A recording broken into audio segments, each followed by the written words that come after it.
संवादच्या आजच्या बातमीपत्रात आपलं स्वागत। कोल्हापूर आणि जिल्ह्यातील राजकीय घडामोडी, आंदोलने तसेच महत्त्वपूर्ण सामाजिक विषयांचा आढावा आपण घेणार आहोत। सर्वप्रथम आपण आज दिवसभरातील टॉप 5 बातम्या पाहूयात। आज कोल्हापुरात इंडिया आघाडी आम्ही भारतीय लोक आंदोलन तर्फे आत्मक्लेश आंदोलन, राष्ट्रीय ग्रामीण रोजगार हमी योजनेतील महात्मा गांधीजींचे नाव बदलण्याच्या विरोधात आक्रमक भूमिका। भाजपकडून महात्मा गांधीजींचे नाव पुसण्याचे पाप, आमदार सतेज पाटील यांचा मोदी सरकारवर हल्लाबोल। मी पक्षावर अन्याय होऊ देणार नाही, आम्ही तडजोड करू, पण तडजोडीचे रूपांतर तोडफोडीत होऊ नये, शिवसेना जिल्हा प्रमुख रवी इंगवले यांचा महाविकास आघाडीला इशारा। उच्च अधिकारी समिती समोर झालेल्या सुनावणीत माधुरी हत्तीनीचा नांदणीत परत येण्याचा मार्ग मोकळा। वन विभागाच्या देखरेखीखाली माधुरीसाठी पुनर्वसन केंद्र स्थापन होणार। कासारवाडी डोंगर परिसरात भीषण आग, आगीत 5 ते 6 एकरांवरील गवत, झाडे झुडपे जळून खाक। आता पाहूया ठळक घडामोडींचा सविस्तर आढावा। इंडिया आघाडी आम्ही भारतीय लोक आंदोलन तर्फे आत्मक्लेश आंदोलन, राष्ट्रीय ग्रामीण रोजगार हमी योजनेतील महात्मा गांधीजींचे नाव बदलून केंद्र सरकारने विकसित भारतजी रामजी विधेयक 2025 असं केलं। या विरोधात इंडिया आघाडी आणि आम्ही भारतीय लोक आंदोलन यांच्या वतीने पापाची टिकती येथील महात्मा गांधीजींच्या पुतळ्यासमोर आत्मक्लेश आंदोलन करण्यात आले। यावेळी उपस्थित कार्यकर्त्यांनी महात्मा गांधीजींच्या घोषणांनी परिसर दणाणून सोडला। भाजपकडून महात्मा गांधीजींचं नाव पुसण्याचं पाप, काँग्रेस आमदार सतेज पाटलांचा मोदी सरकारवर हल्लाबोल। मनरेगा ही महात्मा गांधीजींच्या नावाने असलेली योजना, त्याचं नाव बदलण्याचं काम भाजपनं केलंय। या योजनेच्या माध्यमातून महात्मा गांधी यांची चिरंतन आठवण देशभरातील गरिबांसाठी होती, तेच पुसण्याचं काम भाजपनं केलंय। त्याचा निषेध काँग्रेस आमदार सतेज पाटील यांनी आंदोलनात केला। केंद्र शासनानं अत्यंत एक दुर्दैवी पाऊल उचललेलं आहे की मनरेगा महात्मा गांधींच्या नावानं असणारी योजना त्याचं नाव बदलायचं काम केलेलं आहे।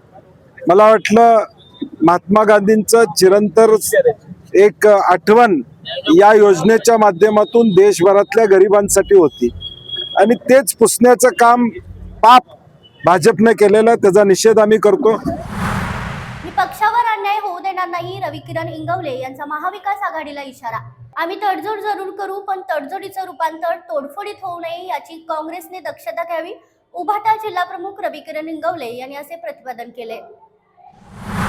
कोल्हापूर महानगरपालिकेच्या निवडणुकीमध्ये शिवसेनेवर अन्याय होऊ नये हे मी वारंवार सांगत आलो। याचं कारण काय, कोल्हापूर उत्तर मतदारसंघाची विधानसभेची सीट गेल्यानंतर त्याचा परिणाम कोल्हापूर दक्षिण, कोल्हापूर उत्तरवर पण झाला आणि कोल्हापूर ग्रामीणवर पण झाला।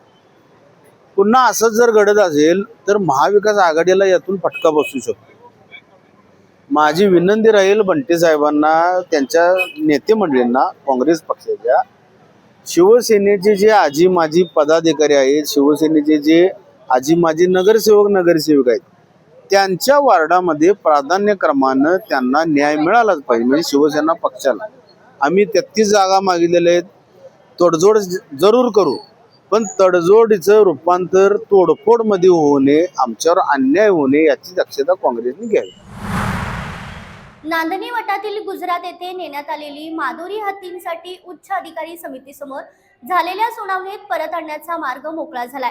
यासाठी आवश्यक त्या सर्व परवानग्या मिळाल्या असून बांधकामाचे कामही सुरू झाले। माधुरीसाठी पुनर्वसन केंद्राची उभारणी ही राज्याच्या वन विभागाच्या देखरेखीखाली होणार आहे। कासारवाडी येथील कुरुम नावाच्या शिवारातील डोंगर परिसरात दुपारी 3च्या दरम्यान भीषण आग लागल्याची घटना घडली। या आगीत जवळपास 5 ते 6 एकरांवरील गवत, झाडे झुडपे पूर्णतः जळून खाक झाली असून जनावरांचा चारा, पशुपक्ष्यांचे निवारे तसेच सरपटणारे प्राणी व कीटक यांचे मोठ्या प्रमाणात नुकसान झाले। महानगरपालिकेच्या निवडणुकीमुळे राजकीय पक्षांकडून इच्छुक उमेदवारांच्या मुलाखतींना सुरुवात झाली आहे। या पार्श्वभूमीवर काँग्रेस पक्षाकडून इच्छुक उमेदवारांच्या मुलाखतींना मंगळवारपासून सुरुवात झाली। आज या मुलाखतींचा शेवटचा दिवस असून 20 प्रभागांमधून 2 दिवसात एकूण 275 इच्छुक उमेदवारांच्या मुलाखती काँग्रेसकडून घेण्यात आल्या। काँग्रेसचे विधान परिषदेतील गटनेते आमदार सतेज पाटील आणि माजी आमदार ऋतुराज पाटील यांच्या प्रमुख उपस्थितीत या मुलाखती पार पडल्या। कागल तालुक्यातील करंजविनी येथे बुधवारी सकाळी गायरानावर असणाऱ्या गवतगंजांना अचानक आग लागली। यामध्ये सुमारे 15 ते 20 गवतगंजा जळून खाक झाल्या। शॉर्ट सर्किटनं आग लागल्याचा प्राथमिक अंदाज व्यक्त होतोय। यामध्ये शेतकऱ्यांचं मोठं नुकसान झालं असून जनावरांच्या वैरणीचा प्रश्न ऐरणीवर आलाय। संबंधित आगीची चौकशी करण्याची मागणी येथील शेतकऱ्यांनी केली आहे। तसेच आगीत नुकसान झालेल्या शेतकऱ्यांना नुकसान भरपाई मिळावी अशी मागणी देखील होतीये। हातकणंगले तालुक्यातील पाडळी येथील परिसरात चोरट्यांनी अक्षरशः धुडकूस घातलाय। रात्रीच्या सुमारास गाड्यांची चाकं आणि काही कडबाकुटी यंत्राच्या मोटारीस लंपास करत आहेत। मागील काही दिवसांपासून चोरट्यांनी पोलिसांसमोर आव्हान निर्माण केलं असून चोरटे जोमात तर पोलीस कोमात असलेली चर्चा नागरिकांच्यातून होत आहे। गेल्या 6 महिन्यांपासून कागल बस स्थानकाचे बांधकाम सुरू आहे। या कामासाठी स्थानकातील निम्म्याहून अधिक जागा बंदिस्त करण्यात आली होती, तर उर्वरित जागेतून प्रवासी वाहतूक सुरू होती। मात्र ऐन पावसाळ्यात बांधकाम सुरू झाल्याने प्रवाशांना पाऊस आणि चिखलातून ये-जा करावी लागली। आता या इमारतीचे सुमारे 60% अधिक काम पूर्ण झाले असले तरी समोरच्या जागेचे कॉन्क्रीटीकरण सुरू होत असल्यामुळे बस स्थानक पूर्णपणे बंद करण्यात आलं आहे। कोणतीही ठोस पर्यायी व्यवस्था न करता स्थानक बंद केल्याने प्रवाशांची मोठी गैरसोय होत असल्याचं चित्र पाहायला मिळते। तर या होत्या आजच्या ठळक घडामोडी। अधिक सविस्तर विश्लेषण, स्थानिक राजकारण आणि जिल्ह्याभरातील महत्त्वाच्या बातम्यांसाठी आजच तरुण भारत संवाद पेपर खरेदी करा आणि रोज न चुकता वाचा। अशाच नवनवीन घडामोडीसाठी पाहत रहा तरुण भारत कोल्हापूर। अशाच नवनवीन अपडेटसाठी पुन्हा भेटूया, तोपर्यंत नमस्कार।